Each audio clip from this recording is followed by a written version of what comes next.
നമസ്കാരം, എല്ലാ പ്രേക്ഷകർക്കും ഗൾഫ് ടുഡേയിലേക്ക് സ്വാഗതം. ഞാൻ ശ്രീനിധി പ്രദീപ്. വാർത്തകൾ നോക്കാം വിശദമായി. 2 വർഷത്തിനു ശേഷം ഗസയെ ഈജിപ്തുമായി ബന്ധിപ്പിക്കുന്ന റഫ ഇടനാഴി ഭാഗികമായി തുറന്നു. സുരക്ഷാ പരിശോധനകൾക്ക് ശേഷം തിങ്കളാഴ്ച മുതൽ കാൽനട യാത്രികർക്ക് പ്രവേശനം അനുവദിക്കും. ഗസ വെടിനിർത്തൽ കരാറിലെ വ്യവസ്ഥ പ്രകാരമാണ് നടപടി. ഇരുവശത്തേക്കും പരിമിതമായി മാത്രമേ പലസ്തീൻകാരുടെ യാത്ര അനുവദിക്കൂ എന്ന് ഇസ്രായേൽ സൈന്യം വ്യക്തമാക്കി. കർശനമായ സുരക്ഷാ പരിശോധനയ്ക്കു ശേഷം ഇസ്രായേലിന്റെ ക്ലിയറൻസ് ലഭിച്ചവരെ മാത്രമാണ് കടത്തിവിടുക. യുദ്ധസമയത്ത് പലായനം ചെയ്ത പലസ്തീൻകാരെ റഫ ഇടനാഴിയിലൂടെ തിരിച്ചെത്തിക്കാൻ അനുവദിക്കും. ഇസ്രായേൽ ഈജിപ്ത് ഉദ്യോഗസ്ഥരാണ് ചെക്ക് പോസ്റ്റ് നിയന്ത്രിക്കുക. യൂറോപ്യൻ യൂണിയൻ ബോർഡർ പെട്രോൾ ഏജന്റുമാർ മേൽനോട്ടം വഹിക്കും.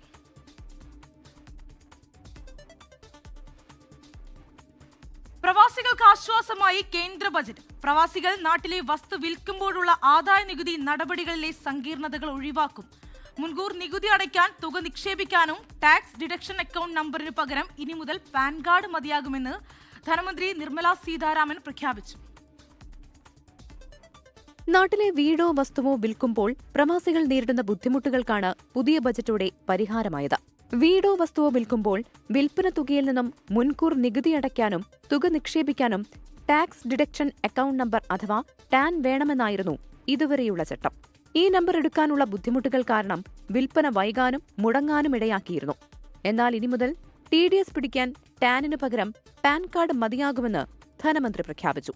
പ്രവാസികൾക്ക് ഏറെ ആശ്വാസം നൽകുന്നതാണ് പുതിയ ബജറ്റ് നിർദ്ദേശം. ടാൻ നമ്പറിന് പകരം വസ്തു വാങ്ങുന്ന ഇന്ത്യൻ പൗരന്റെ പാൻ നമ്പർ അടിസ്ഥാനമാക്കിയുള്ള ചലാൻ ഉപയോഗിച്ച് TDS ഇടപാട് നടത്താമെന്നാണ് ബജറ്റിലെ നിർദ്ദേശം. 24 ഡൽഹി. കേന്ദ്ര ബജറ്റ് പ്രഖ്യാപിച്ചതോടെ രാജ്യത്ത് ഇറക്കുമതി ചെയ്യുന്ന മദ്യം, പുകയില ഉൽപ്പന്നങ്ങളുടെ വില കൂടും. ഇന്ത്യയിൽ നിർമ്മിക്കുന്ന സ്മാർട്ട് ഫോണുകൾ, ടാബുകൾ എന്നിവയുടെ വില കുറയും. നികുതി കുറച്ചതോടെ ഇലക്ട്രിക് വാഹന ഭാഗങ്ങൾ, സോളാർ പാനൽ എന്നിവയുടെ വിലയിലും കുറവുണ്ടാകും. 2026-27 വർഷത്തെ ബജറ്റ് അവതരിപ്പിച്ചതോടെ രാജ്യത്ത് പല ഉൽപ്പന്നങ്ങളുടെയും വിലയിൽ മാറ്റം വരും. പ്രധാനമായും പ്രമേഹ, ക്യാൻസർ രോഗങ്ങൾക്കുൾപ്പെടെയുള്ള 17 മരുന്നുകൾക്കും വില കുറയും. നികുതി കുറച്ചതോടെ വിമാനഭാഗങ്ങൾ, മൈക്രോവേവ് ഉൽപ്പന്നങ്ങൾ, ഇലക്ട്രിക് വാഹന ഭാഗങ്ങൾ, സോളാർ പാനൽ എന്നിവയുടെ വിലയിലും കുറവ് സംഭവിക്കും. ഇതിനു പുറമെ ഇന്ത്യൻ നിർമ്മിത സ്മാർട്ട് ഫോൺ, ടാബുകൾ, ഖേലോ ഇന്ത്യ മിഷൻ പ്രഖ്യാപിച്ചതോടെ കായിക ഉപകരണങ്ങൾ, തുകൽ ഉൽപ്പന്നങ്ങൾ എന്നിവയ്ക്കും വില കുറയും. സ്വകാര്യ ആവശ്യങ്ങൾക്കായി ഇറക്കുമതി ചെയ്യുന്ന ഉൽപ്പന്നങ്ങളുടെ ഇറക്കുമതി തീരുവ കുറച്ചതോടെ ഈ ഉൽപ്പന്നങ്ങളുടെ വിലയിലും മാറ്റമുണ്ടാകും. എന്നാൽ ആഡംബര വാച്ചുകൾ, ഇറക്കുമതി ചെയ്യുന്ന മദ്യം, സിഗരറ്റ്, പാൻ മസാല, ഗുഡ്ക ഉൽപ്പന്നങ്ങൾ, ടെലിവിഷൻ, ക്യാമറ ഉൽപ്പന്നങ്ങൾ, ഫോട്ടോഗ്രാഫി, റെക്കോർഡിംഗ് ഉൽപ്പന്നങ്ങൾ എന്നിവയും വില കൂടുന്നവയുടെ പട്ടികയിലുണ്ട്. ചില രാസവളങ്ങളുടെ വിലയിലും വർധനയുണ്ടാകുമെന്നാണ് വിവരം. അമോണിയം ഫോസ്ഫേറ്റ്, അമോണിയം നൈട്രോഫോസ്ഫേറ്റ് എന്നിവയുടെ തീരുവയുമായി ബന്ധപ്പെട്ടുണ്ടായിരുന്ന ഇളവ് എടുത്തുകളഞ്ഞതോടെയാണ് വില വർധനയുണ്ടാകാനുള്ള സാധ്യത. കോഫി വെൽഡിംഗ് മെഷീനുകൾക്കുള്ള തീരുവ ഇളവുകൾ നീക്കം ചെയ്തതോടെ ഇവയുടെ വിലയും കൂടും. ഇതോടെ ഈ ഉപകരണങ്ങൾ ആശ്രയിക്കുന്ന കഫേകൾ, ഓഫീസുകൾ എന്നിവിടങ്ങളിലെ ചെലവിലും വർധനയുണ്ടാകും. 24 ഡൽഹി. ഇന്ത്യയുടെ മികച്ച വളർച്ചാ നിരക്കും ദീർഘകാല സാമ്പത്തിക നയങ്ങളും പ്രതിഫലിക്കുന്നതാണ് ഇത്തവണത്തെ കേന്ദ്ര ബജറ്റെന്ന് Lulu group chairman MA Yusuf Ali. നികുതി നിയമങ്ങൾ ലളിതമാക്കിയും വലിയ നിക്ഷേപ സാധ്യതകൾക്ക് അവസരം തുറന്നും സുസ്ഥിരമായ വികസന അന്തരീക്ഷമാണ് ബജറ്റിൽ വ്യക്തമാക്കുന്നത്. വ്യവസായ ലോകത്തിനും പ്രവാസികൾക്കും യുവജനങ്ങൾക്കും ഏറെ പ്രതീക്ഷ നൽകുന്നതാണ് ഈ പ്രഖ്യാപനങ്ങൾ. എല്ലാ PROIകൾക്കുമുള്ള മൊത്തം നിക്ഷേപ പരിധി 10% നിന്ന് 24% വർദ്ധിപ്പിച്ചു. ഇതെല്ലാം മികച്ച പ്രവാസി നിക്ഷേപങ്ങൾക്ക് കൂടി ഊർജ്ജമേകുന്നതാണെന്ന് MA യൂസഫ് അലി അഭിപ്രായപ്പെട്ടു. സൗദി അറേബ്യൻ ഓഹരി വിപണിയിൽ വിദേശ നിക്ഷേപകർക്ക് ഇന്നു മുതൽ വൻ ഇളവുകൾ പ്രാബല്യത്തിൽ വരുന്നു. നിശ്ചിത മാനദണ്ഡങ്ങളില്ലാതെ തന്നെ ലോകത്തെ ഏത് ഭാഗത്തുള്ളവർക്കും ഇനി മുതൽ സൗദി ഓഹരി വിപണിയിൽ നേരിട്ട് നിക്ഷേപം നടത്താൻ. കൂടുതൽ വിദേശ മൂലധനം ആകർഷിക്കാനാണ് ക്യാപിറ്റൽ മാർക്കറ്റ് അതോറിറ്റിയുടെ ഈ ചരിത്രപരമായ നീക്കം.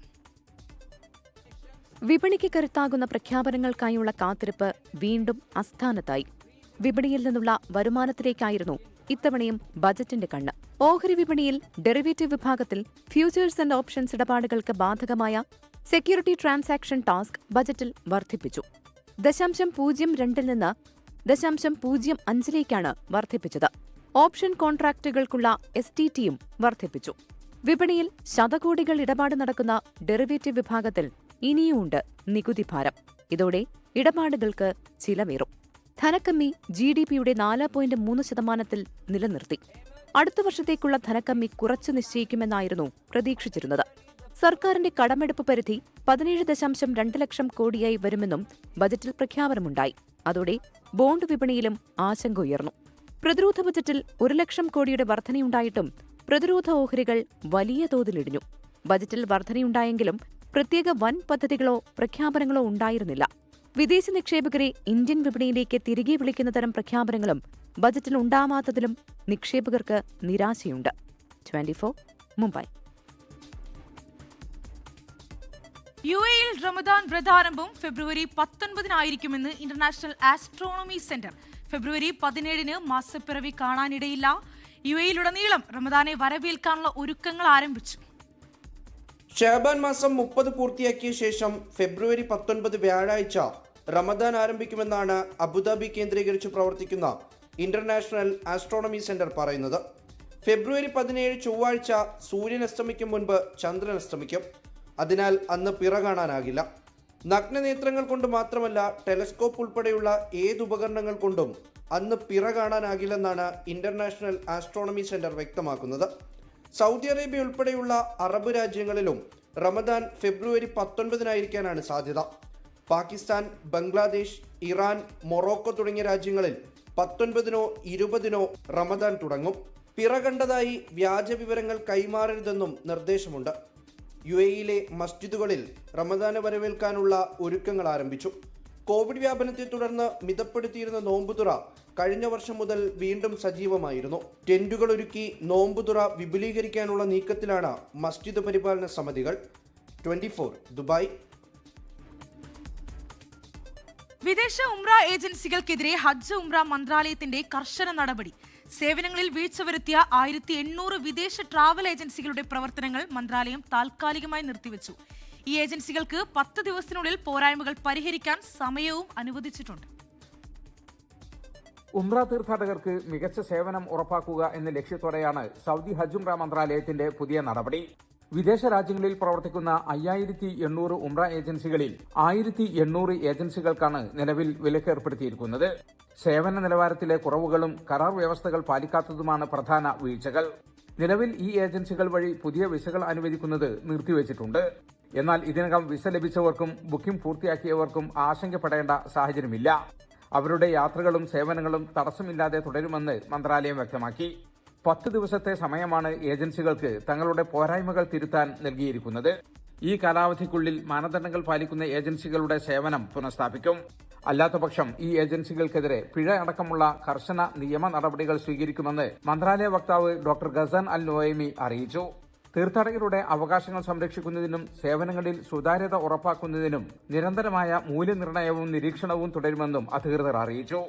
അതേസമയം വിലക്ക് വീണവരിൽ ഇന്ത്യയിൽ നിന്നുള്ള ഏജൻസികളും ഉള്ളത് മലയാളികൾ ഉൾപ്പെടെയുള്ള തീർത്ഥാടകരെ ബാധിച്ചിട്ടുണ്ട്. പല ഏജൻസികളും ഉംറ വിസയ്ക്ക് ഈടാക്കുന്ന നിരക്ക് കുത്തനെ കൂട്ടിയതായാണ് report. Jaleel Kannamangalam, 24 Jeddah. Saudi Arabian ഓഹരി വിപണിയിൽ വിദേശ നിക്ഷേപകർക്ക് ഇന്നു മുതൽ വൻ ഇളവുകൾ പ്രാബല്യത്തിൽ വരുന്നു. നിശ്ചിത മാനദണ്ഡങ്ങളില്ലാതെ തന്നെ ലോകത്തെ ഏതു ഭാഗത്തുള്ളവർക്കും ഇനി മുതൽ സൗദി ഓഹരി വിപണിയിൽ നേരിട്ട് നിക്ഷേപം നടത്താം. കൂടുതൽ വിദേശ മൂലധനം ആകർഷിക്കാനാണ് ക്യാപിറ്റൽ മാർക്കറ്റ് അതോറിറ്റിയുടെ ഈ ചരിത്രപരമായ നീക്കം. സൗദി അറേബ്യയുടെ സാമ്പത്തിക രംഗത്ത് വിപ്ലവകരമായ മാറ്റങ്ങൾക്കാണ് ഇന്ന് തുടക്കമാകുന്നത്. വിദേശ നിക്ഷേപകർക്ക് സൗദി ഓഹരി വിപണിയിൽ നേരിട്ട് ഇടപെടാനുള്ള അനുമതി ഇന്നു മുതൽ നിലവിൽ വന്നു. നേരത്തെ നിലവിലുണ്ടായിരുന്ന കർശനമായ യോഗ്യതാ മാനദണ്ഡങ്ങൾ ഒഴിവാക്കിയതോടെ ലോകത്തെവിടെയുള്ള നിക്ഷേപകർക്കും ഇനി എളുപ്പത്തിൽ സൗദി വിപണിയുടെ ഭാഗമാകാം. നേരത്തെ വിദേശ നിക്ഷേപകർക്കായി ഏർപ്പെടുത്തിയിരുന്ന സങ്കീർണമായ നിയമങ്ങളെല്ലാം അതോറിറ്റി ലഘൂകരിച്ചു. ഓഹരികളുടെ ഉടമസ്ഥാവകാശം നേരിട്ട് ലഭിക്കാതെ സാമ്പത്തിക ലാഭം മാത്രം കൈമാറിയിരുന്ന സ്വാപ്പ് കരാറുകൾക്ക് പകരം ഇനി നേരിട്ടുള്ള ഓഹരി വിൽപ്പനയും വാങ്ങലും സാധ്യമാകും. കണക്കുകൾ പ്രകാരം 2025 സെപ്റ്റംബർ അവസാനത്തോടെ വിദേശ നിക്ഷേപം 590 ബില്യൺ റിയാൽ കടന്നിരുന്നു. 2024 അപേക്ഷിച്ച് വലിയ വളർച്ചയാണ് വിപണി രേഖപ്പെടുത്തിയത്. നിക്ഷേപകർക്ക് അക്കൌണ്ടുകൾ തുറക്കുന്നതിനും കൈകാര്യം ചെയ്യുന്നതിനുമുള്ള നടപടിക്രമങ്ങൾ നേരത്തെ തന്നെ ലളിതമാക്കിയിരുന്നു. സൗദി അറേബ്യയെ ഒരു ആഗോള നിക്ഷേപ കേന്ദ്രമാക്കി മാറ്റുക എന്ന ലക്ഷ്യത്തിലേക്കുള്ള പ്രധാന ചുവടുവയ്പായാണ് സാമ്പത്തിക വിദഗ്ധർ ഇതിനെ കാണുന്നത്. ജലീൽ കണ്ണമംഗലം, 24 ജിദ്ദ. തിരികെ വാർത്തകളിലേക്ക്. ഭക്ഷ്യമേഖലയിൽ UAE ഇന്ത്യ പങ്കാളിത്തം കൂടുതൽ ശക്തിപ്പെടുത്തി. DMCCയുമായി സഹകരിച്ച് UAE ഫുഡ് ക്ലസ്റ്റർ. ഗൾഫ് ഫുഡിൽ ഇന്ത്യയുടെ കൺട്രി പാർട്ട്ണർ പങ്കാളിത്തത്തിന്റെ ഭാഗമായി UAE ഫുഡ് ക്ലസ്റ്റർ ഉന്നതതല സമ്മേളനം സംഘടിപ്പിച്ചു. UAEയുടെ ക്ലസ്റ്റർ അധിഷ്ഠിത സാമ്പത്തിക വികസന സ്ട്രാറ്റജിയുടെ ഭാഗമായാണ് ചർച്ചകൾ നടന്നത്. ഊർജം, വ്യോമയാനം, തുറമുഖങ്ങൾ തുടങ്ങി നിലവിലുള്ള ക്ലസ്റ്ററുകളോടൊപ്പം ഭക്ഷ്യമേഖലയെ മുൻഗണനാ വളർച്ചാ മേഖലയായി UAE കരുതുന്നു. സർക്കാർ, വ്യവസായം, എക്കോസിസ്റ്റം പങ്കാളികൾ എന്നിവയെ ഏകോപിപ്പിക്കുന്ന വേദിയായി UAE ഫുഡ് ക്ലസ്റ്റർ പ്രവർത്തിക്കുന്നു. ഭക്ഷ്യവ്യാപാരം, മൂല്യവർദ്ധനം, ഭക്ഷ്യസുരക്ഷ എന്നിവയിൽ UAEയെ ആഗോള ഹബ്ബാക്കി മാറ്റുക എന്നതാണ് ലക്ഷ്യം. ഭക്ഷ്യസംസ്കരണം, കൃഷി, സാങ്കേതികവിദ്യ, ലോജിസ്റ്റിക്, മൂല്യവർദ്ധിത വ്യാപാരം തുടങ്ങിയ മേഖലകളിൽ സഹകരണം ബലപ്പെടുത്താൻ അപ്പേഡ, ഭക്ഷ്യസംസ്കരണ മന്ത്രാലയം, കൃഷി സാങ്കേതിക സ്ഥാപനങ്ങൾ, വിവിധ ഇന്ത്യൻ സംസ്ഥാനങ്ങളിലെ ഫുഡ് പാർക്കുകൾ എന്നിവയുമായി അടുത്തു പ്രവർത്തിക്കാൻ UAE ഫുഡ് ക്ലസ്റ്റർ തീരുമാനിച്ചു.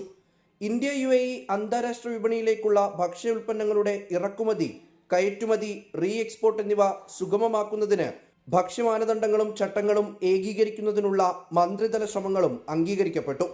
തുറമുഖങ്ങൾ, റീ എക്സ്പോർട്ട്, അടിസ്ഥാന സൗകര്യങ്ങൾ, റീപാക്കേജിംഗ് ശേഷികൾ, വ്യാപാര സൗകര്യങ്ങൾ എന്നിവയിൽ UAEക്കുള്ള കരുത്ത് പ്രയോജനപ്പെടുത്തി ആഗോളതലത്തിൽ ഭക്ഷ്യ ക്ലസ്റ്ററുകളെ ബന്ധിപ്പിക്കുക എന്നതാണ് UAE ഫുഡ് ക്ലസ്റ്ററിന്റെ ദീർഘകാല പദ്ധതി. ഈ സഹകരണത്തിന്റെ ഭാഗമായി UAE ഫുഡ് ക്ലസ്റ്ററും DMCCയും തന്ത്രപ്രധാന ധാരണാപത്രത്തിൽ ഒപ്പുവെച്ചു. ഭക്ഷ്യ സംസ്കരണ മന്ത്രാലയ സെക്രട്ടറി അവിനാഷ് ജോഷിയുടെ നേതൃത്വത്തിലുള്ള ഇന്ത്യൻ പ്രതിനിധി സംഘവും Dubai Indian consul general Satheesh K Sivan, കോൺസുലേറ്റിലെ വ്യാപാര നിക്ഷേപ വിഭാഗത്തെ പ്രതിനിധീകരിച്ച DG Krishnan, trade and investment counsellor Rohit Mishra എന്നിവർ യോഗത്തിൽ പങ്കെടുത്തു. 24 ദുബായ്. വളർത്തുമൃഗങ്ങളെ രജിസ്റ്റർ ചെയ്യുന്നത് നിർബന്ധമാക്കി അബുദാബി. ചൊവ്വാഴ്ചക്കുള്ളിൽ രജിസ്ട്രേഷൻ പൂർത്തിയാക്കണമെന്നാണ് നിർദ്ദേശം. നിലവിൽ രജിസ്ട്രേഷൻ സൗജന്യമാണ്. വളർത്തുമൃഗങ്ങളെ നിയമപരമായി അംഗീകരിക്കുന്നതിനും സമൂഹത്തോട് ചേർക്കുന്നതിന്റെയും ഭാഗമായാണ് രജിസ്ട്രേഷൻ നടത്താൻ അബുദാബി മുനിസിപ്പാലിറ്റി ആവശ്യപ്പെട്ടത്. എമിറേറ്റിലുള്ള എല്ലാ വളർത്തുനായകളെയും പൂച്ചകളെയും രജിസ്റ്റർ ചെയ്യണമെന്നാണ് പുതിയ നിയമം ചൂണ്ടിക്കാട്ടുന്നത്. താം പ്ലാറ്റ്ഫോമുകൾ വഴിയാണ് രജിസ്ട്രേഷൻ ചെയ്യേണ്ടത്. നടപടികൾ സുഗമമാക്കുന്നതിന് അബുദാബിയിലുടനീളം ലൈസൻസ് ഉള്ള വെറ്ററിനറി ക്ലിനിക്കുകളുമായി department of municipality and transport സഹകരിക്കുന്നുണ്ട്. വളർത്തുമൃഗങ്ങളെ ഉടമകൾക്കിഷ്ടമുള്ള ലൈസൻസ് ഉള്ള ക്ലിനിക്കുകളിൽ കാണിക്കാം. ശേഷം വിവരങ്ങൾ താം ആപ്പിൽ അപ്ലോഡ് ചെയ്യണം. രജിസ്റ്റർ ചെയ്ത വളർത്തുമൃഗങ്ങളിൽ ചിപ്പ് ഘടിപ്പിക്കും. സർട്ടിഫിക്കറ്റും നൽകും. നിലവിൽ രജിസ്ട്രേഷൻ സൗജന്യമാണ്. മറ്റന്നാൾ മുതൽ നിയമം പ്രാബല്യത്തിൽ വരും. 1000 ദിർഹമാണ് പിഴ ഈടാക്കുക. എന്നാൽ 1 വർഷത്തെ ഗ്രേസ് പീരീഡ് അനുവദിച്ചിട്ടുണ്ട്. പെറ്റ് ഷോപ്പ് ഉടമകൾക്ക് ഇത് 6 മാസമാണ്. വളർത്തുമൃഗങ്ങളെ ഫാമിലി സ്പേസിന്റെ ഭാഗമാക്കുകയാണ് ഉദ്ദേശമെന്ന് അധികൃതർ വ്യക്തമാക്കി. 24 ദുബായ്. സൗദിയിലെ തായ്ഫിൽ ക്ലീനിംഗ് ജോലിക്കെത്തി ദുരിതത്തിലായ മലയാളി വനിതകൾക്ക് ഒടുവിൽ മോചനം. Indian grand mufti Kanthapuram AP Abubakar മുസ്ലിയാരുടെ ഇടപെടലിനെ തുടർന്ന് ICF നടത്തിയ നിയമ പോരാട്ടമാണ് വനിതകൾക്ക് തുണയായത്. ആദ്യഘട്ടത്തിൽ 2 വനിതകൾ കഴിഞ്ഞ ദിവസം നാട്ടിലേക്ക് മടങ്ങി.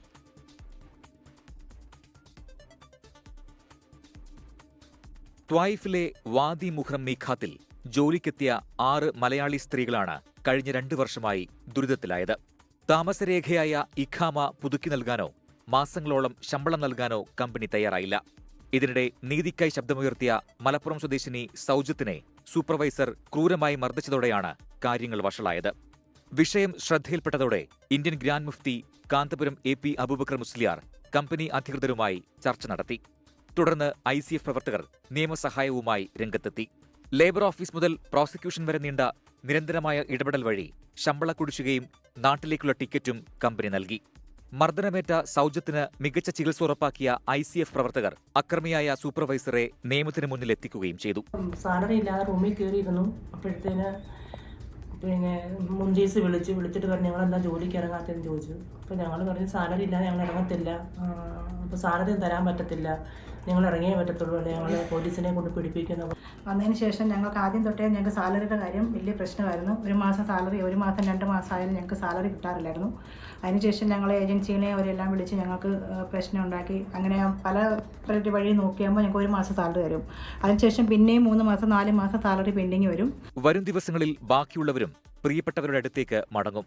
നിയമ നടപടികൾ പൂർത്തിയാക്കി കോട്ടയം സ്വദേശിനി സൗമി യൂസഫും കോഴിക്കോട് സ്വദേശിനി ഖൈറുന്നീസയുമാണ് ആദ്യഘട്ടത്തിൽ നാട്ടിലെത്തിയത്.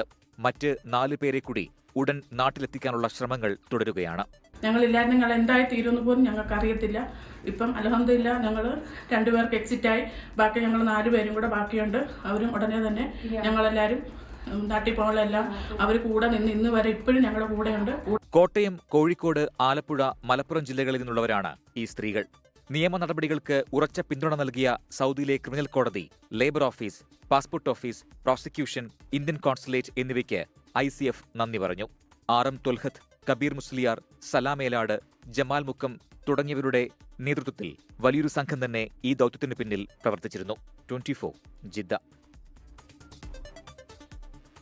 ഇനി കാണാം കായിക വാർത്തകൾ.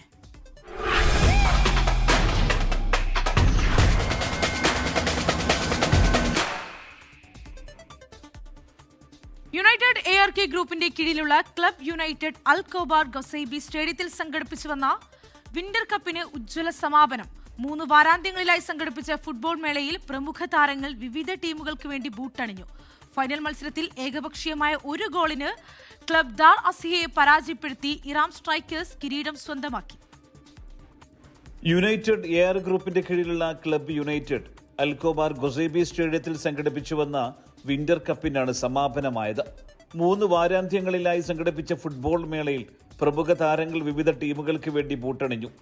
വീറും വാശിയും പ്രകടമാക്കുന്നതായിരുന്നു ഓരോ മത്സരങ്ങളും. ഗ്രൂപ്പിന് കീഴിലുള്ള വിവിധ സ്ഥാപനങ്ങളെ 10 ടീമുകളായി തിരിച്ചാണ് ഫുട്ബോൾ ടൂർണമെന്റ് സംഘടിപ്പിച്ചത്. ഏറെ ആവേശം നിറഞ്ഞ ഫൈനൽ മത്സരത്തിൽ ഏകപക്ഷീയമായ 1 ഗോളിന് ക്ലബ്ബ് ദാറസിഹയെ പരാജയപ്പെടുത്തി ഇറാം സ്ട്രൈക്കേഴ്സ് കിരീടത്തിൽ മുത്തമിട്ടു. കളിയുടെ 27-ാം മിനിറ്റിൽ ആദിൻ അമ്പാടി നേടിയ ഗോളിനാണ് ഇറാം സ്ട്രൈക്കേഴ്സ് വിജയകിരീടം സ്വന്തമാക്കിയത്.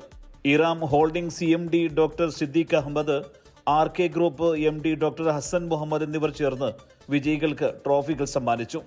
ഇറാം ഹോൾഡിംഗ് CEO അബ്ദുൾ റസാഖ് ടൂർണമെന്റിന്റെ കിക്ക് ഓഫും നിർവഹിച്ചു. മുഹമ്മദ് അൽ തുവൈജിരി, മധു കൃഷ്ണൻ, സത്താം അൽ ഉമൈരി, ബഷീർ അഹമ്മദ്, ഫഹദ് അൽ തുവൈജിരി എന്നിവർ മുഖ്യാതിഥികളായിരുന്നു.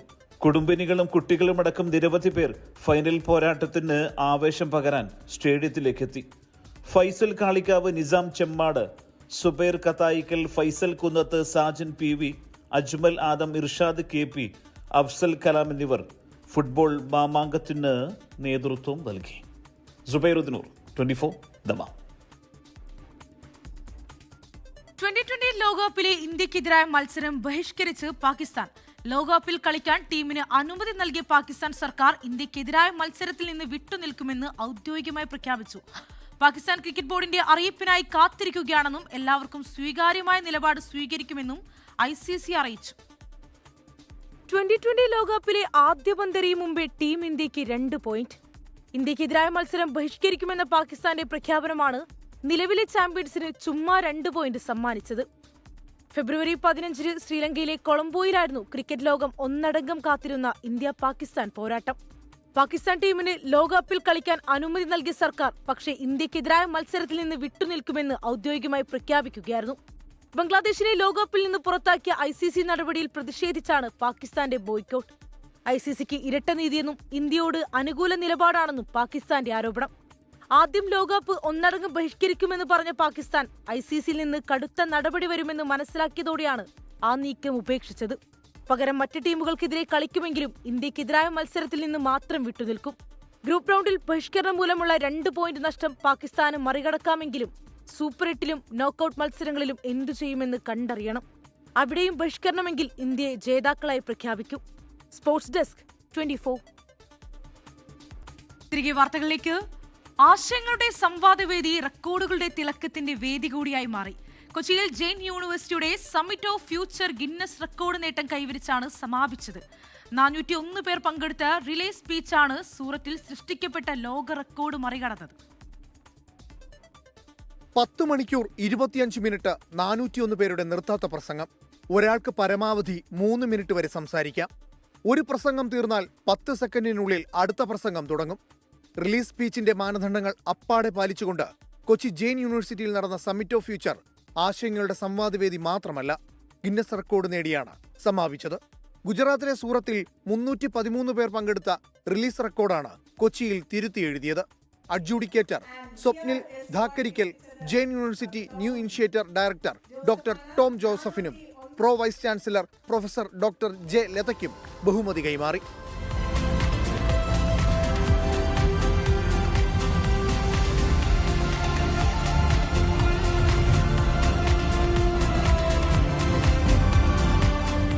കഴിഞ്ഞ വർഷം നടന്ന ഫ്യൂച്ചർ സമ്മിറ്റിന്റെ 1ാം എഡിഷൻ ഇന്ത്യ ബുക്ക് ഓഫ് റെക്കോർഡും ഏഷ്യ ബുക്ക് ഓഫ് റെക്കോർഡും നേടിയിരുന്നു. റിലീസ് സ്പീച്ചിൽ 401-ാമതായി പ്രസംഗിച്ച 6 വയസ്സുകാരൻ മാസ്റ്റർ സ്റ്റീവ് ജോം ജോസഫിന്റെ താൻ കാണുന്ന ഭാവിയെക്കുറിച്ചുള്ള പ്രസംഗം നവ്യാനുഭവമായി. ക്രിയാത്മകാശയങ്ങളുടെ സമർപ്പണമായ ഫ്യൂച്ചർ സമ്മിറ്റ് വേദി നാളത്തെ തലമുറയ്ക്കുള്ള പ്രതീക്ഷയായി കൂടിയാണ് താൽക്കാലിക വിരാമമാകുന്നത്. 24 കൊച്ചി. മസ്കറ്റിൽ മലയാളി വിദ്യാർത്ഥിയെ കെട്ടിടത്തിന് മുകളിൽ നിന്ന് വീണ് മരിച്ച നിലയിൽ കണ്ടെത്തി. ഇടുക്കി തൊടുപുഴ ഉടുമ്പന്നൂർ സ്വദേശി ജോർജ് മെക്കാട്ടിൽ ബിന്ദു ജോർജിന്റെയും മകൻ ബേസിൽ ജോർജാണ് മരിച്ചത്. വാദി കബീർ ഇന്ത്യൻ സ്കൂളിലെ 7ാം ക്ലാസ് വിദ്യാർത്ഥിയാണ്. വാദി കബീറിലെ താമസ കെട്ടിടത്തിലാണ് സംഭവം. മൃതദേഹം തുടർ നടപടികൾക്കായി ആശുപത്രിയിലേക്ക് മാറ്റി. ആഗോളതലത്തിൽ നിലനിൽക്കുന്ന അസ്ഥിരതകൾക്കിടയിലും സ്ഥിരതയ്ക്കും തുടർച്ചയ്ക്കും വ്യക്തമായ മുൻഗണനയുള്ള ബജറ്റാണ് കേന്ദ്ര ധനമന്ത്രി നിർമ്മല സീതാരാമൻ അവതരിപ്പിച്ചതെന്ന് ലുലു ഫിനാൻഷ്യൽ ഹോൾഡിംഗ്സ് മാനേജിംഗ് ഡയറക്ടറായ അദീബ് അഹമ്മദ്. പ്രവാസി ഇന്ത്യക്കാരുടെയും വിദേശ നിക്ഷേപകരുടെയും പങ്കാളിത്തം ലഘൂകരിക്കുന്നത് ലക്ഷ്യമിട്ടുള്ള നിരവധി പദ്ധതികൾ പ്രതീക്ഷ നൽകുന്നതാണ്. ഇന്ത്യക്ക് പുറത്ത് താമസിക്കുന്ന വ്യക്തികളുടെ വ്യക്തിഗത നിക്ഷേപ പരിധി 5% നിന്ന് 10% ഉയർത്തിയത് NRIക്കാരുടെ നിക്ഷേപം കൂട്ടാൻ സഹായകരമാകും. കേരള ടൂറിസത്തിന് വരും ബജറ്റിൽ കൂടുതൽ പ്രാധാന്യം നൽകണമെന്നും അദീബ് അഹമ്മദ് അഭിപ്രായപ്പെട്ടു. 5 വർഷത്തെ ഇടവേളയ്ക്ക് ശേഷം സൗദി എയർലൈൻസ് വിമാനം കരിപ്പൂരിലെത്തി. 2020-ലെ കരിപ്പൂർ വിമാന അപകടത്തെ തുടർന്ന് നിർത്തലാക്കിയ സർവീസാണ് പുനരാരംഭിച്ചത്. രാവിലെ 8:03-ഓടെയാണ് സൗദി എയർലൈൻസ് കരിപ്പൂരിലെത്തിയത്. റിയാദിലെ കിങ് ഖാലിദ് അന്താരാഷ്ട്ര വിമാനത്താവളത്തിൽ നിന്നും പുലർച്ചെ 1:20-നാണ് സർവീസ് ആരംഭിച്ചത്.